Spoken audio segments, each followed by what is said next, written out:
Hey, welcome back to the National Defense. It's Randy Miller, and we're so excited to have Ashley. I want to try this correctly. Gutermuth. Nailed it, Randy. Oh All my right. All right. Ashley Gutermuth. She's a New Jersey-based actress and stand-up comedian. She's appeared on The Tonight Show with Jimmy Fallon. She was chosen by Jerry Seinfeld, of all people, to win the Seinfeld Challenge. And she is also a military spouse. So we're so excited to have her on the program here at the National Defense. Ashley, how are you? I'm doing great. How are you? Now we can't really see you're high and tight with the The headphones. with the head. Ah, there we go. I love that haircut. That's fantastic. I do it myself, so I figure it's not too bad, right? Yeah. Now, how long have you been doing comedy now? I've been doing comedy for years. In fact, I did comedy stand up before I did any talking about being a military spouse at all. Primarily because my husband was deployed a lot, and I didn't want to be like at a bar late at night and be like, "Hey, I'm going home. It's going to be an empty house. He's going to be gone for a long time." You end up right. But in fact, I don't even live in New Jersey anymore. The military moved us. I go back and forth between New York City and Texas. Okay. So I live on a base down there. So if you hear fighter jets, that's what we got. Well, and you said that the biggest problem you have is convincing people that you have a husband. It's true. I have a husband.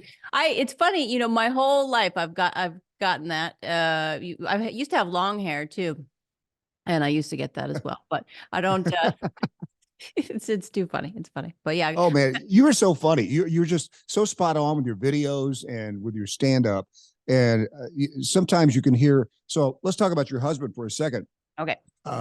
Air Reserve Technician. Is that right? Yeah, it's one of the many acronyms the government creates. I just had a conversation this morning with Craig Morgan. You know who that guy is?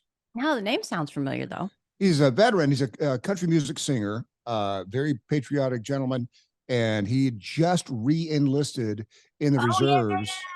Yeah, as a warrant officer at the Grand Ole Opry. He did that ceremony, and I asked him today, and we've had Craig in the program several times. I said, so Craig, and I know you're in decent shape, physically fit, but do we really have to count on you if something goes awry? Are they going to send you at 59 years old? Huh. And he said, I'm ready. Yeah, I'm ready. Good. There's a lot of reservists that are grandmas and grandpas. It's funny that people think of, especially if you think of like a soldier, somebody in the army, you think of like a 19-year-old kid or a Marine that's like 17 or something like that. But there's people of all ages and stages still wearing that uniform, which is great. And now your husband is a little bit older than you. A little bit. He's 20 years older than I am. 20 years older. If you go on my social media, though, I keep making him older and older. I said he just celebrated his 104th birthday. I love the little videos that you make. And sometimes you can hear him in the background, like when you were looking for your thermometer. Oh, it's just like whatever. Last night I made one where I said, if you marry an older man, you got to make sure that you're able to physically lift him in case, there's some sort of accident. You got to get him out of bed. So I'm carrying him, and he is significantly bigger than me. So, I've been working out. You got to prepare. There's a little truth in that. I think there's a little truth in that. We're talking to Ashley Gutermuth here on the National Defense, who sometimes is referred to as Ashley Guttermouth.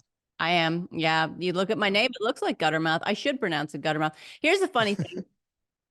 Because of my haircut and my last name, first of all, people think my last name's made up. They think it's a stage name.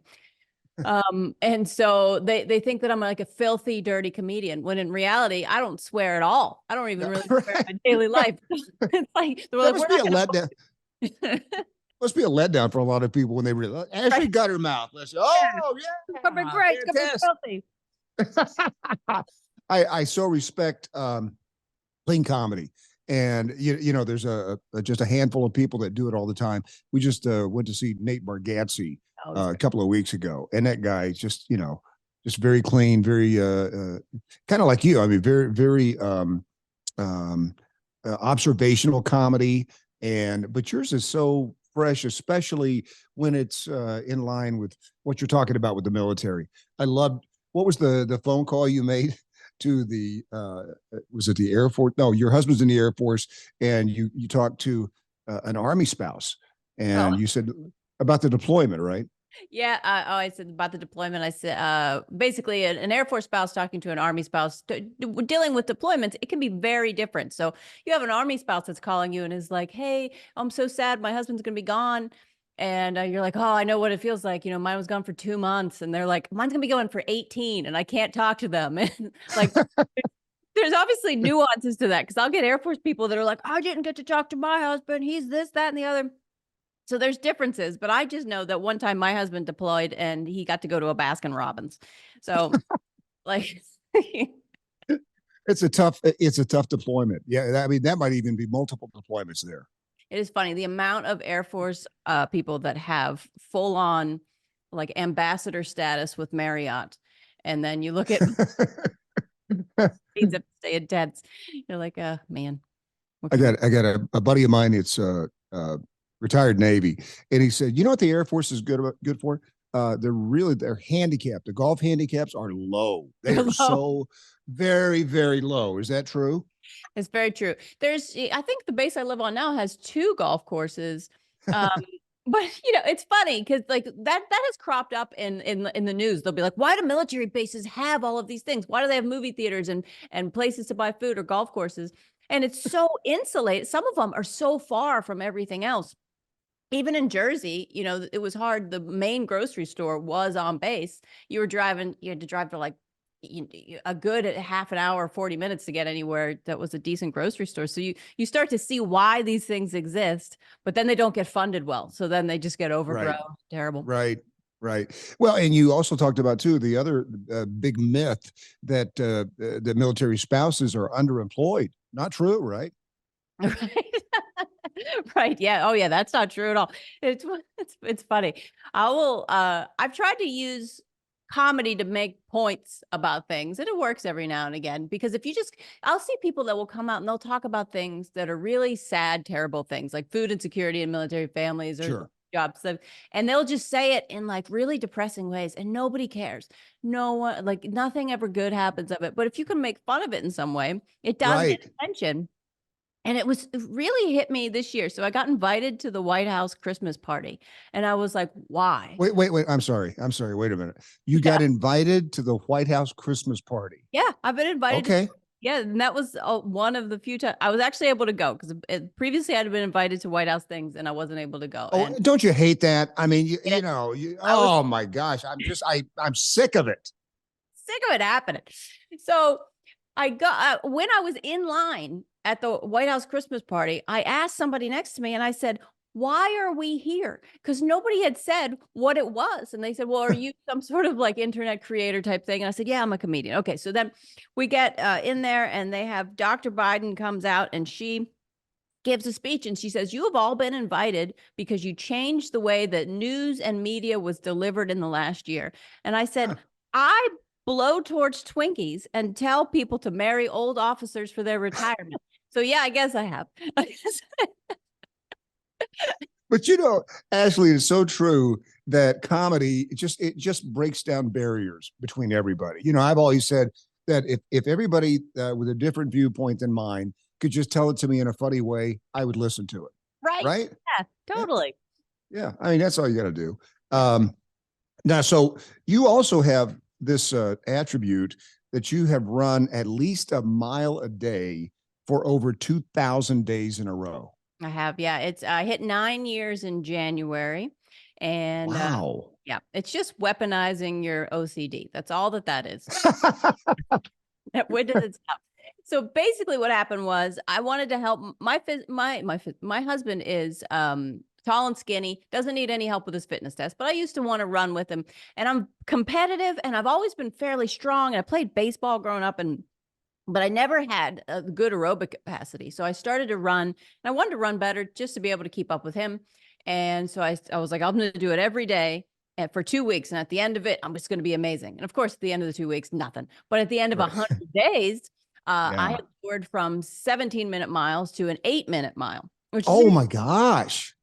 and so I got my fastest was 6:55. And now I cruise. I do about 3 miles a day, 9 to 10-minute miles. I can talk while I run. And so it's definitely gotten a lot better, but I've had a lot of things happen along the way. I've gotten, I got hit by a car. I got in a really bad car accident Oh, where I got a wow. traumatic brain injury from it. Oh my gosh. I was coming back from a show. I lived in Seattle and I got hit on the highway. And so from that, the hospital was like, you need to like protect your brain. They thought I had all these like brain issues, but they said you got to keep moving. So I kept running, but I had to run a lot slower. And so I started picking up litter. So that has been added on. So I've every day for 4 years, I have picked up litter while I run. So um, I will run the first mile uninterrupted, and then the final whatever miles after that, which is usually 3, I pick up trash, and that's been interesting because I've found some gross stuff, some interesting stuff, mysteries I've solved. Uh, That's uh, why they keep you moving you from base to base. They're like, clean get up, the the funny gal that picks up the trash. get her. Yeah, book me in your city. I will clean up your city. So, So how when you're entertaining somewhere and doing your comedy for military and non-military, it seems to me like you got the ability to kind of mix that in and make everybody kind of feel like a part of the deal, right? I try to, I just did a bunch of shows in Japan on military bases out there, and that Oh was yeah, that's right. That's right. super cool because I mean they were all on base. Normally I do shows that are off base because I don't know if you've ever tried to organize anything with the government. It's very difficult. So, but I also like to do it off base just because most of my audience is not military, but they are supportive of the military. Nobody Right. follows me and Right. it's like anti-democracy. Um, I love that. That's why we started this show. I mean, we're very supportive of the military. We just went to we're based in Kansas City, Missouri, so it's very close to the Whiteman Air Force Base, and we went up for the 30th for the commemoration of the 30th anniversary of the delivery of the B-2, oh, wow. and so I knew a little bit, but we've got this PAO walking us around, and I said, so how many? I said, I see 12 of them, but how many of these do you have here? And she goes, ah, that's not something we talk about. We don't know. We don't. I said, I can see 12 of them in front of me. She's like, no, you can't. Yes. It's Yeah. like Dr. Strangelove. Right. Exactly. Yeah. They may not be real. They may not. It's funny. Do you ever get any pushback from anything you say that might be classified? No. What happens is I get because people will say they'll be like, is your husband ever does he get in trouble? No, absolutely not. I have had, first of all, I get generals that come up to me. They come around I had this one Army general. He came around the corner in full dress uniform and he just sees me and he goes, oh my God, it's you. I want a selfie. I've got, like I said, the White House thing, He I have pushes your husband aside to get to you. right. Yeah, well, he's kind of like taken that, and he is a pilot, so he's a zipper suited sun god. He's used to attention. It's not good for him to not get some attention, so people do need to fawn over him a little bit. Right.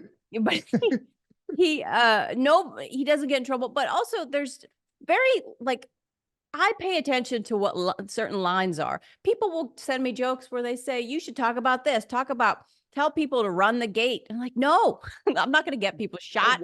But, don't take pictures of the flight line. That's something that is sort of common in the Air Force, but other branches might not know. You don't take pictures of the flight line unless you have public affairs approval. I've even been given intel briefs. I try to pay attention to things and in those types of ways so that I'm not, and I don't take pictures of people that don't want to be posted. You'll see Right. sometimes people will just post openly somebody and you're like that they didn't ask for that. So I try to keep people out as much as possible and just make it Oh, about me. I've learned that lesson. I have 2 daughters and a wife, and I have learned the lesson over many years that if you take a picture, you must seek approval from at least 3 different Right. sources before that is approved and signed off on. So no, I know exactly what you're talking about. Now, I know you're in Japan. Are you now just doing your tour? Yeah, so we're going around. I got a bunch of shows in Maryland. Then I go back. On another base overseas tour to Europe, and we're going to go to England and Belgium and Germany, and hit a bunch of spots out there. So that'll be cool. That'll be all of May, and then my husband's retiring, so I've hired him on to work for me. I've made him my vice. and he's gonna come and help me out, which would be good. But he's been in for 33 years, so it's Oh, wow. Yeah. Don't, I told you not to book me there, Colonel. Listen, right. we'll take, That's right. Get see your what act we see. together. That's right. We'll see if we can work it in. Well, you are just so funny. Where is the best place for people to find out more about you, Ashley? So if you just type in short-haired lady comedian, you'll come up with me. Ashley You got Gutermuth, that category covered, do you? got it nailed. My website's ashleygutermuth.com. And yeah, just anywhere. I even post on LinkedIn because who else is doing that? Why That's not? right. Yeah, exactly. Oh, that's great. Well, thank you so much for the time. Thank you for the entertainment. And I just wish you all the best, man. And all the best to your husband. Thank you for your service, both of you. Very kind. Thank you so much. Have a great day. Thanks for having me. You too. We'll be right back here in the National Defense.